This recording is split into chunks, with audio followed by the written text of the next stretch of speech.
Միայնակ ակցիա եք իրականացնում դուք։ Մենք ուզում ենք, որ հանրաքվե անցկացնենք այդ պայմանագիրը ստորագրելու համար Ադրբեջանի հետ։ Խաղաղության պայմանագիր ստորագրման համար։ Որ մեր հայ ժողովուրդը համաձայնա այդ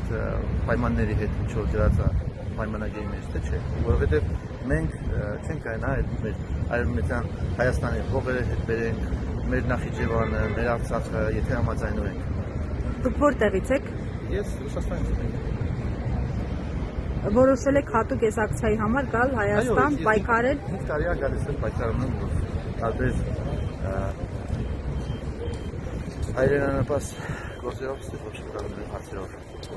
ինչ-որ մի հատ արդյունք եկան։ Տարբեր շրջանակներ կլինեն, ձեզ կմեղադրենք, ասեն ուզում եք պայքարեք, եկեք Հայաստանի Հանրապետությունում ապրեք։ Դե ես ճիշտ ասած, ոնց ասեմ, երևի տարվա կեսը երևի Հայաստան եմ անցկացնում, ու տենց ակցիաներով կառավարության շենքերի առաջին կանգնել։ Քանի հոգի է միացել ձեր այս ակցիային, թեկուզ ոչ այստեղ տեղում։ Ես չեմ մարդկանց կանչում, որ ասենք ինքնով ինձանն է, ես հեռախոսահամարներով փոխում եմ, եթե ասենք ինչ-որ ակցիա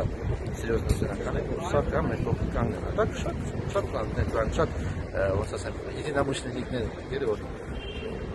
համակարծիք մարդիկ։ Պրոստը ճիշտ ասած կանգնելը դժվար է։ Ես ասենք թե ժամը 10-ից մինչև ժամը 5-ն եմ իրիկվա կանգնում, դրա խաթեր ասենք թե ամեն մարդ չի կարա այդքան ժամանակ կանգնել։ Ինչքան էլ հայրենասեր մարդ չէ։